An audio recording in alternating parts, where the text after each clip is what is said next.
public service announcement. Problem solving is something that schools generally don't teach you. This is a public service announcement. No, I'm not on medication. I'm on weed though, and I feel hella good. Please stand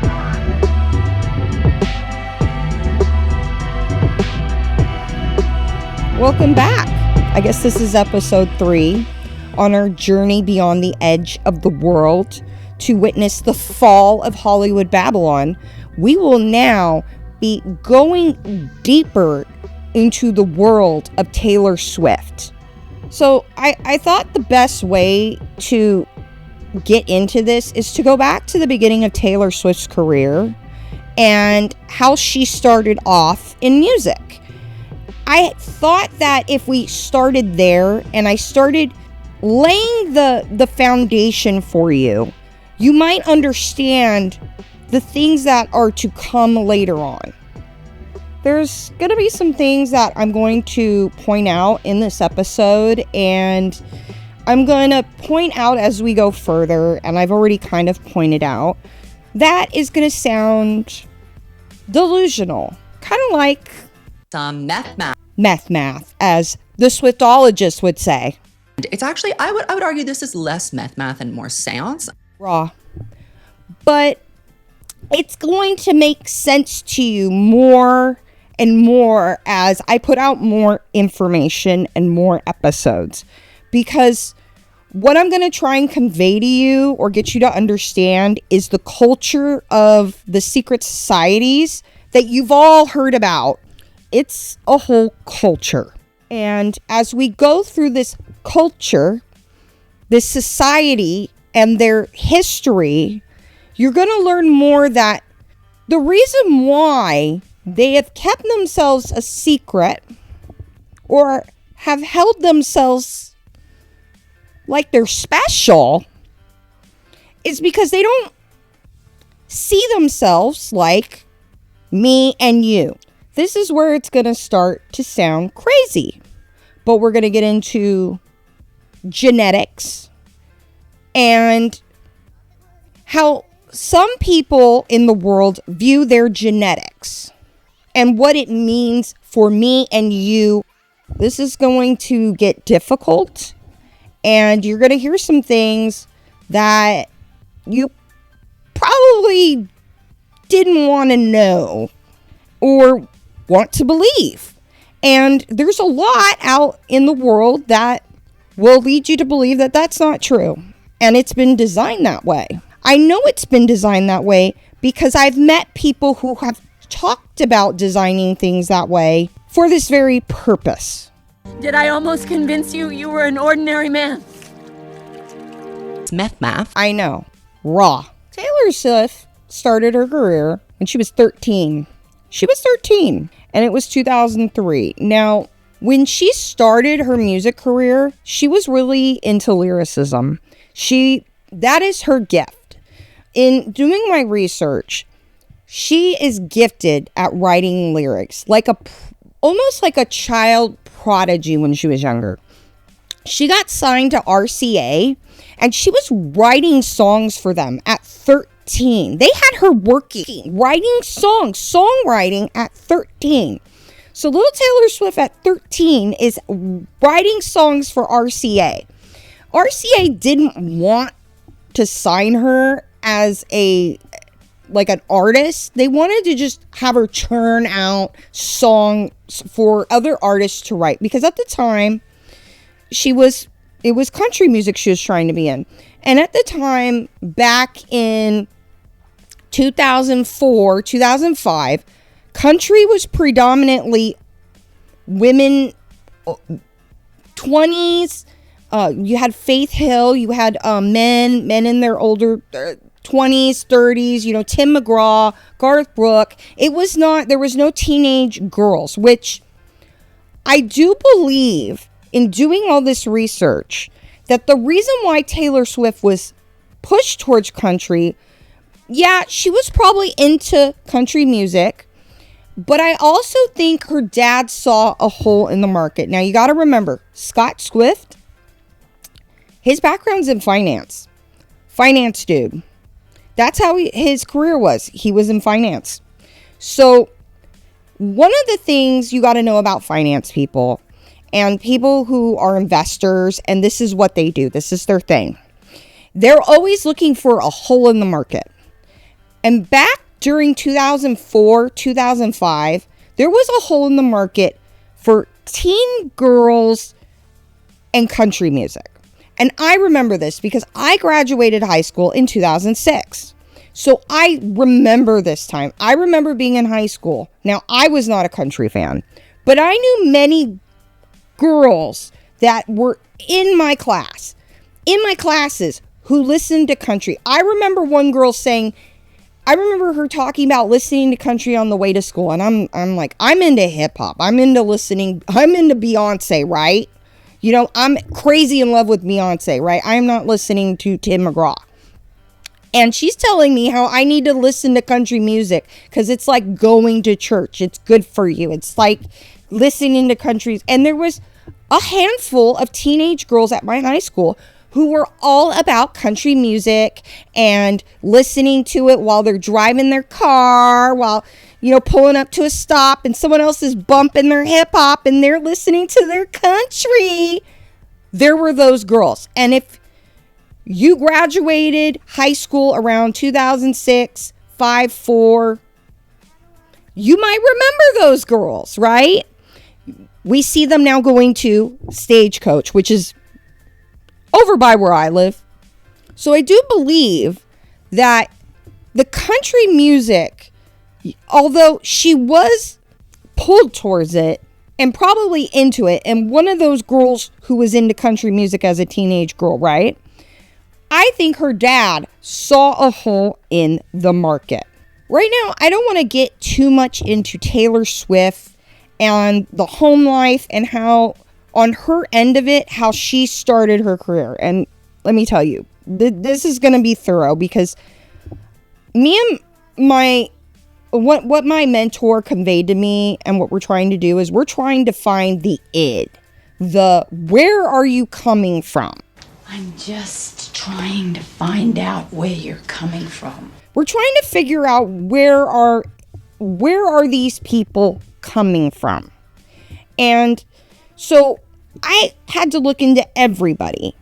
And one of the people that were there at the beginning of Taylor Swift's career was Scott Borchetta. And he's played a big part in her career and all the hoopla with her owning her masters and then being sold to Ithica, owned by Scooter Braun, or was owned by Scooter Braun, and everything. And so we're going to talk about Scott.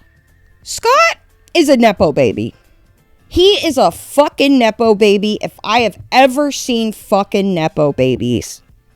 Scott would not be where he is today if it was not for his dad. Scott Borchetta owns everything he has to his father. Scott Borchetta's dad, Mike, was in the music business. Yes, this is a family legacy. He's following in his father's footsteps, or falling back on the family business when shit didn't go right for him.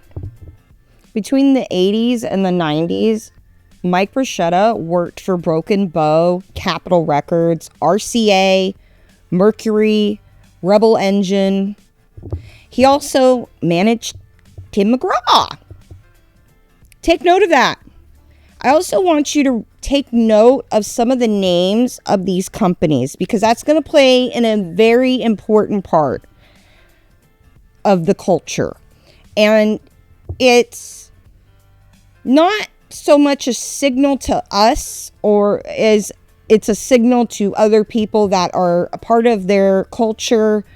Scott didn't always want to be in the A&R management side of the record business. Scott wanted to be in a band. Saturday night at the Video, one of Nashville's premier bands. Hey, do you like that? One of Nashville's Burning Hearts. Why don't you introduce everybody? Okay, we got Todd Ellis, guitar, Matt Green, drums, Kevin Montgomery, lead vocals. Scott Borchetta, lead bass. Hi. Scott Borchetta, lead bass. I like that. What is this lead bass stuff? Scott originally started out with a rock band. Yeah, Scott had a band called Burning Hearts. So Scott wanted to be the star. Scott also was into racing. And he also did a lot of other stuff while he was trying to be a star. He, worked for his dad's record company. And he did a lot of odd things. Promotions. That seems like something when I run into, a lot of them end up doing promotions, music promotions, and then they get into the record business. So as you remember, Mike Borchetta worked at RCA, and Taylor Swift was writing songs for RCA. So you see that little connection there?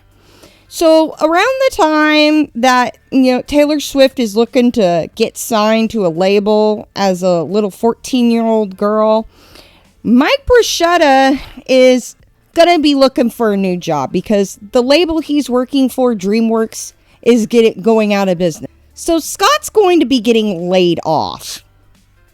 And since Scott's going to be getting laid off, Scott decided, I'm going to try to go into the family biz. I'm going to do my own label.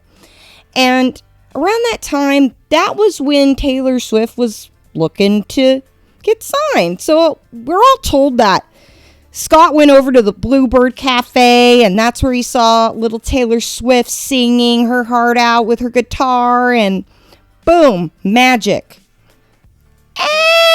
For verbal to verbal, transformational, artistic purposes, I call bullshit. He had first heard Taylor Swift play in the listening room at Nashville's Bluebird Cafe in late 2004 and offered to sign the teenager to his new label, even though it didn't officially exist yet. One of the things she loved early on is that it was a secret. That we had this kind of secret society about what we were doing. So that's how little Taylor Swift ended up at Big Machine Labels with Scott Borchetta. Remember Tim McGraw? Well, Tim McGraw was signed under the label that Mike Borchetta ran, right? Well, Taylor Swift's first song, Tim McGraw.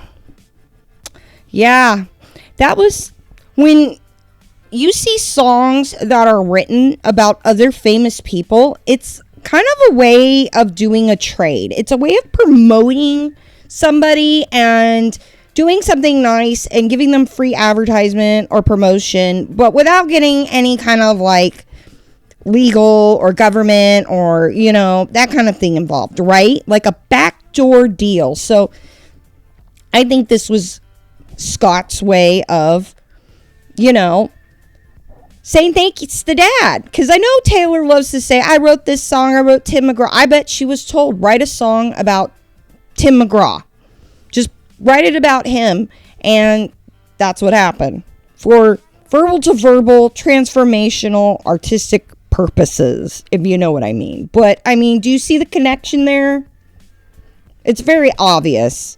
This is another way of marketing. It's the same thing with how Taylor did Fortnite. Well, Fortnite is already a trending word because we have Fortnite the game. Do you see what I'm saying? A life of a showgirl. Well, what just came up for its 20-year anniversary or 30-year anniversary or whatever? Showgirls. Who just did the little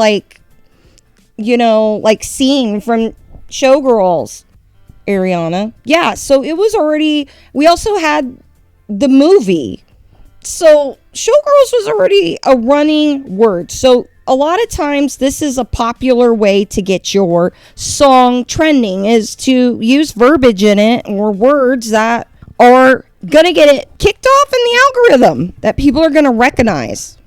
You see how that works? So yeah, that song, her first song being Tim McGraw, was strategic. The other thing I want to note was that they were also trying to promote her and get her name out there in a lot of other ways. So you've seen me talk about Lana Del Rey. I call her Elizabeth because that's her name. She was photographed by Abercrombie and Finch. Just like Lana Del Rey. She was actually photographed by the same photographer that I refer to as the bear, Bruce. The same guy who I showed you guys in a prior vlog and will be going through again was the dude that Lana Del Rey referenced in the music video Ride. It's a long story and it has to do with this magic circle, but do you see this? So they were already having her model and stuff, and we'll get more into her family and maybe why this happened. The other thing you gotta know about Scott Borchetta is that he sucked as a businessman. Big Machine was 2 months away from insolvency. That's when a wealthy Pittsburgh businessman named Ray Pronto, who just months before had heard Swift sing, stepped in with a $3 million investment. Taylor's father, Scott Swift, a longtime financial advisor, invested another $500,000, and country music superstar Toby Keith added some more, agreeing to share a back office with his upstart Show Dog label. I said, well, how bad could it be? Let's see how this all works out. And, we started off with $3 million in investment, and, we had a pact. I told Andrew once we got up and running, I never want to fall below $1 million in the bank. I don't want to have to go raise money again.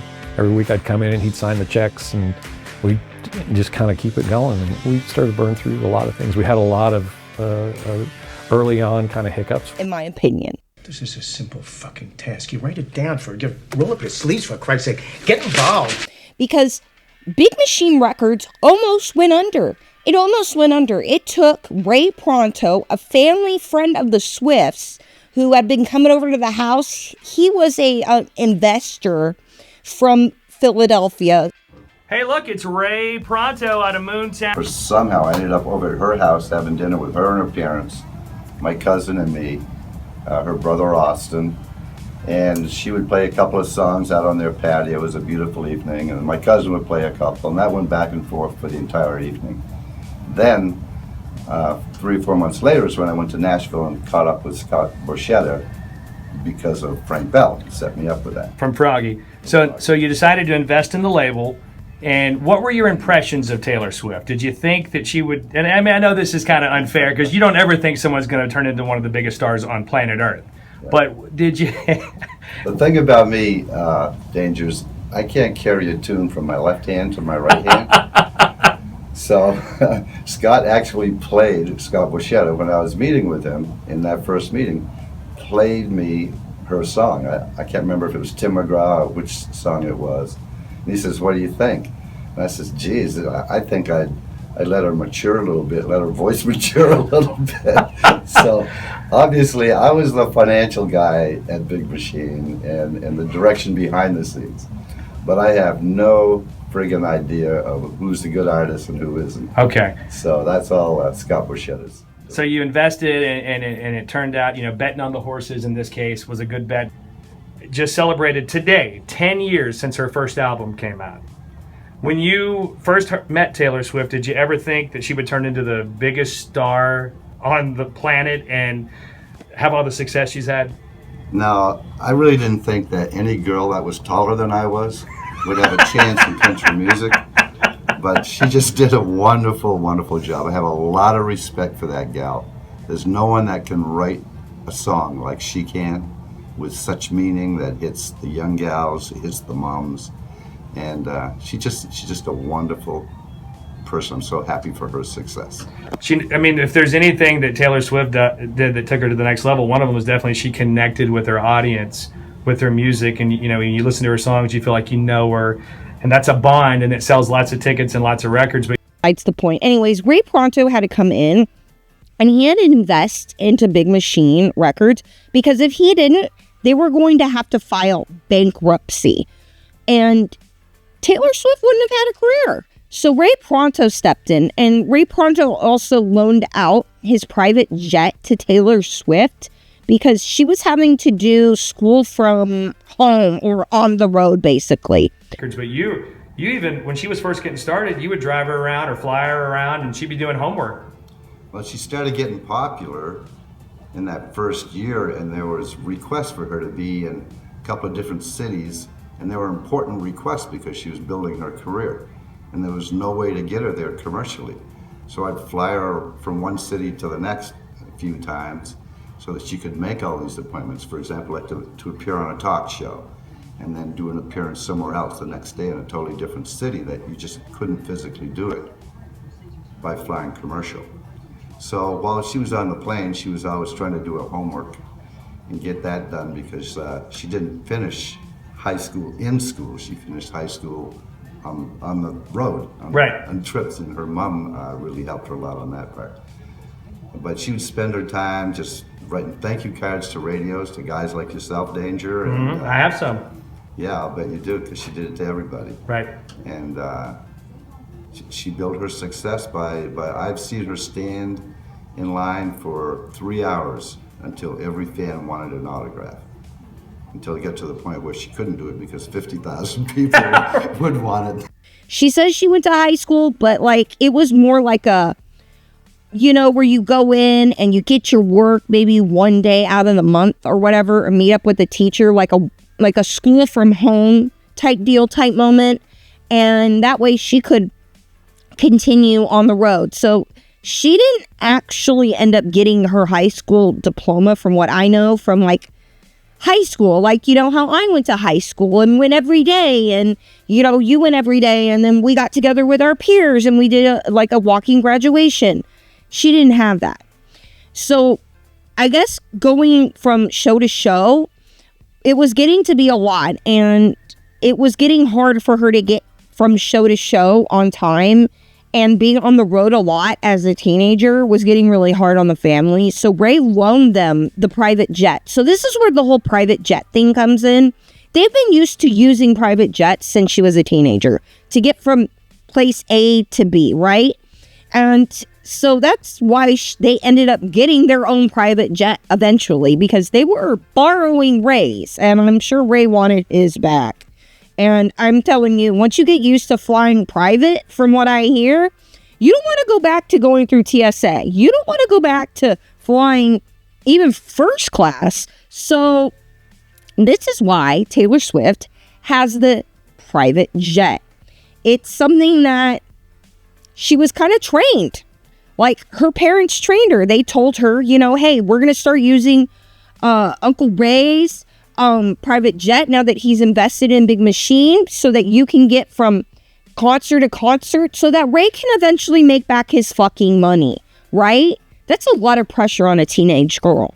So it's kind of been, from what I hear, ingrained in her that having the private jet isn't like, oh, luxurious. It's going to make it, you know, so fancy for me and my friends to just jet off to brunch. No, it was presented to her that this is going to be better for you to make money, because there's people who are employed because you're a singer now, and they need to make a paycheck. And so we're going to be using this private jet so we can get to all of your concerts, and so that you can do your homework for school on the plane. Because now, Taylor, even though you're a teenager and you shouldn't have any of these responsibilities, you're now responsible for other people's livelihood. This day is so important because setting a precedent with the Eras Tour is really important to me, because people who work on the road, if the tour grosses more, they get more of a bonus. And these people just work so hard, and they are the best at what they do. So every single person on the crew, I've handwritten them a note to think about everybody's lives that they're going to go back to, and the time off they're going to have, and the kids they haven't seen because they've been away from months. And it just making that worthwhile for them is like really, it feels like Christmas morning when you finally get to say thank you. Adults that are twice your age, you're responsible for their paychecks, for them having money for their families. As a teenage girl, you're responsible for other people's livelihoods now. So you need to get on the jet, and you need to shut up and be a good girl, and you need to go to the concert, and you need to do your homework on the way. This is kind of why we have gotten the Taylor Swift we have today. It's an evolution. It's a piling on. You need to do this because there's other people who are making money off of you, who make paychecks, who aren't going to be able to make their mortgage, Taylor, if you don't buck up, sit down, be a good girl, do what you're told, and get out on stage and date this man and do this pap walk and shut up when Trump tweets you so that these people can make a paycheck, so that they can feed their families, Taylor, so they can send their kids to college one day. You're responsible for that now. Even though you don't have a family, Taylor, and you don't have any of that stuff, you're responsible for all of these other people's paychecks, which I get it. There's a level of responsibility, but when you're making yourself, when you have someone manipulating you into that this is what you need to do because other people depend on you, is a really fucked up mindset, and it'll really send people into some dark places and do some weird things that they probably wouldn't have done if they hadn't been born.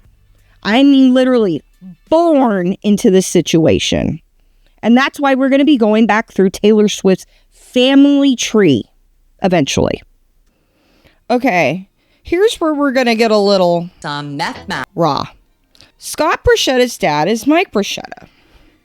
Now, if you go back in Scott's line, now I do want to point out Borchetta is an Italian last name, and you find it in specifically southern Italy, which we're going to be covering this region and myths specifically from the Iliad and the Odessey that happen in this region of the world coming soon. The other last name that you find in Scott Borchetta's family lineage is O'Neill, right? And that's Scott's maternal grandmother. Her last name is O'Neill. Her name was Virginia O'Neill. Now, why did I go back into Scott's family? Well, in this culture, in this magic circle, their family lineages, their family legacies are very important to their culture. It is a big deal to them. It's more than just eugenics, like, you know, you're probably thinking of a certain time in history that happened. It sounded like right? So, but that's not exactly what I'm talking about. It's more going to be along the lines of what royalty used to do. So why is the last name O'Neill so important? Well, one thing in learning about this culture, in Scottish lore, specifically names that are related to Mac or the O, as I'm putting on the screen because I don't know exactly what that is, you know, like O'Neill or O'Reilly or, you know, or like say, I've talked about Alicia McDonald is her last name. That's me. That kind of last name. That a lot of times names like that in Scottish lore are linked to mythical creatures, specifically one mythical creature that is akin to a banshee. Now, we've all heard the banshees and how that if you heard a banshee wailing at night, that means a loved one was going to pass on, right? Well, there's other different types of these creatures in folklore. Some of them are akin to a vampire. Some of them are more akin to an elf. And generally people who have the last name like O'Malley or a McDonald or an O'Neill are related to these mythical creatures. A lot of times these families are considered a human family or a handler or a protector of a mythical creature's family or bloodline. I'll repeat it. So sometimes in olden times, a lot of families who had the last name an O or a Mac or an O'Neill were considered like a protector or a keeper or a handler of mythical creatures or mythical types of people who live alongside human society, but are somewhat cloaked. She's a muse. I don't think I heard you. She's a muse. I'll see you later. Something is wrong with you. I'm really quite worried. She's a real muse. She's not the only one. They live amongst us. And we'll get into the whole a lot of times in Greek it's the mist. You've heard the veil. But as we go through, I will be explaining things to you that helps you see through this veil or the mist, as they call it. So a lot of times, even people, if a lot of these families, I've also learned that a lot of these people that are in these families too can be, and what I'm talking about is like, say these mythical creatures, this is the world I've come to move into. As Swiftologist says, some math. But here we are. Like I said, if you want to clock out, go for it. I get it. If you want to think I'm Delulu, go for it. But here we are. A lot of these families have also mixed in with mythical creatures as me and you would know it. So a lot of us in humankind, we have heard of vampires, werewolves, elves, ogres, giants.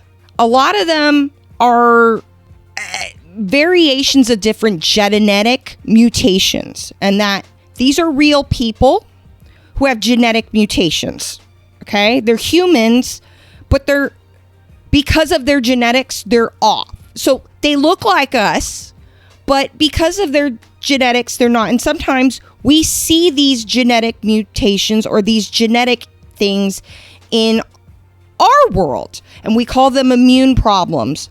We call them a Down syndrome. We call them Williams disease. We call them anemia. We call them porphyria. We call them dwarfism. We call them lupus. We call them, or like what I have, a pituitary tumor. Do you see where we're going? Do you see where I'm getting at? Okay. Well, sometimes you get to the more extreme end of this. Some people who are born with porphyria will grow excess hair and have what you've seen probably. There's a famous family in Mexico who has this disorder, werewolf syndrome, right? There was even a CSI episode on it. So are you starting to see the picture come together and where I'm going with this? And so a lot of people there are certain families who have mixed in and they'll have problems. Some of them will have vivid dreaming. Some of them will have, I'm apparently learning that a lot of ADHD and just like neurodivergent disorders actually have to do with these genetic intertwine. We all have them, you know. Intense, recurring nightmares. That's normal here. And the daydreams, and ADHD, and dyslexia. Demigods just process reality differently than humans do. For the first time in your life, you're just like everyone else. Like I said, I will start going through this. There are science to explain this. And there's even weird things that happen. Like, apparently, if you live with an elf, your hair becomes curly. And there's evidence to suggest that being real. Know that when you are pregnant, okay, there's a thing called genetic chimerism or chimerism. Chimerism? Yeah, which basically means that you have two sets of DNA in your body. So you have your DNA and then the baby's DNA. Okay. Yes, and when the sense. baby leaves you, that DNA stays in you. Oh, okay. Oh! Which means that 50% of you now becomes your baby. No. Yeah. But you know how the other 50% is the father? You now have 50% of the father inside you. Yeah. Which is why some women... That's so class. Start to look like their husband. Also, you need to be careful who the father of your kid is. Because now that means this DNA actually genetically changes you as well. So some women will be like, my hair texture changed. Oh! And it changed to the man's Piss off. and can permanently alter a woman's body and biology down to the cellular level, and here's how. When a woman gets pregnant, half of the baby's DNA is from the dad and half is from the mom. But the trick occurs when some of the cells from the baby cross the placenta and enter into the mom's circulation. This is called fetal microchimerism. And these cells don't just disappear after birth. Many are deposited in the mom's tissues and organs such as the brain, liver, lungs, and others. They can integrate with her tissues and cause subtle changes down to the cellular level. So take a good hard look at that dude you're with. If he gets you pregnant, he's going to be with you forever. I know. I keep thinking of the Swiftologist. I keep thinking of him saying some math. But I keep coming across evidence to suggest that what I am telling you is true. And that's what we're going to be exploring. So what I am suggesting is that Scott Borchetta and his father were a part of this magic circle that I've talked about and were made aware of Taylor. The other thing that I've come across in this culture, and this will feel good to talk about because it's been bothering me, and you know, sometimes I need to just talk about it, and I'm not vlogging right now, but one thing I've learned in especially researching Scooter Braun and Ithica Holdings and Shamrock Holdings too, we'll go there as well, that there is a thing about, and you've seen it in movies, a lot of anime has a lot of these tropes about humans wanting to own mythical creatures. There was a reason why Taylor freaked out so badly when Scooter Braun bought her masters, and it had way more to do than just owning her music. There are the gods up in Mount Olympus. The king god, of course, is Zeus. And the three goddesses are Hera, who is the queen god. They are Athena, the goddess of wisdom, and Aphrodite, who is the goddess of love. Okay, Hera is the queen, the mother. Athena and Aphrodite are the daughter of Zeus. So it's one big family. So Zeus has an idea. He will have a contest. And at this contest, the golden apple will be awarded to one of the three, okay? But now he needs to find someone stupid enough to be the judge. And he finds this person named Paris. And Paris is a prince of Troy. And so Paris meets the three goddesses, and of course, each goddess is trying to bribe Paris. So Hera says, Paris, if you pick me, I will give you a kingdom.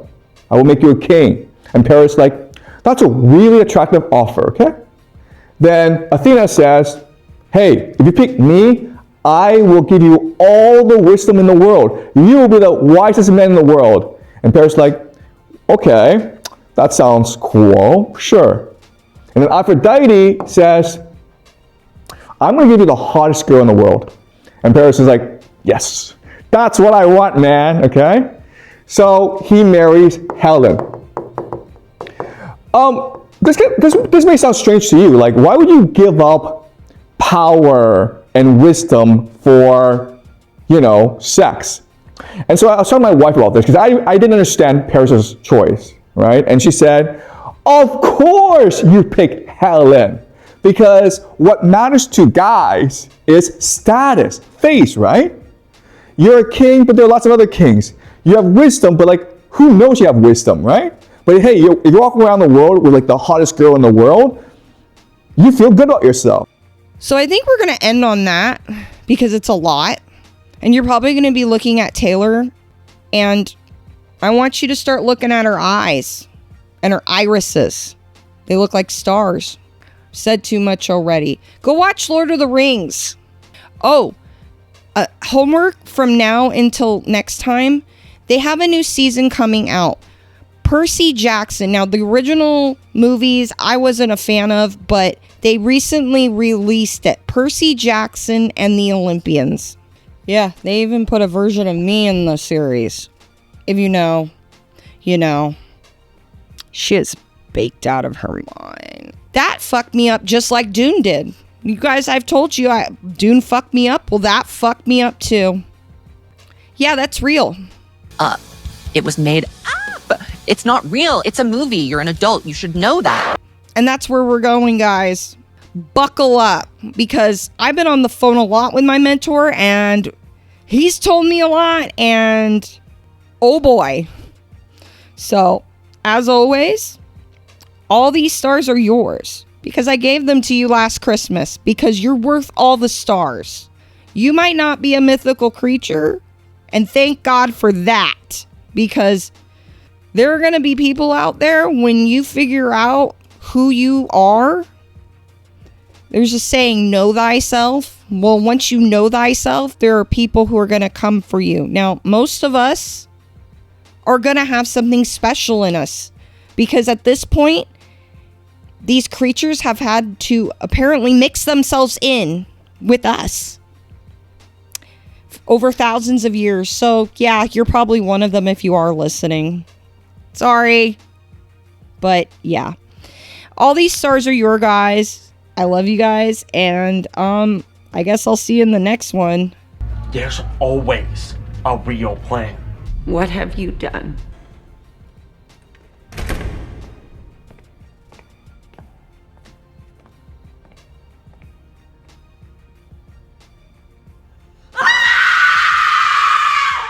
Raw. Problem solving is something that schools generally don't teach you. You know, a lot of people don't have a good generalized approach to problem solving. They're not thorough, don't consider all the possibilities, prepare themselves with the right information. If you can develop a kind of generalized approach to problem solving, it's surprising how it helps you in anything. I don't think. I know. Every 4 computers now have primary control of critical vehicle functions.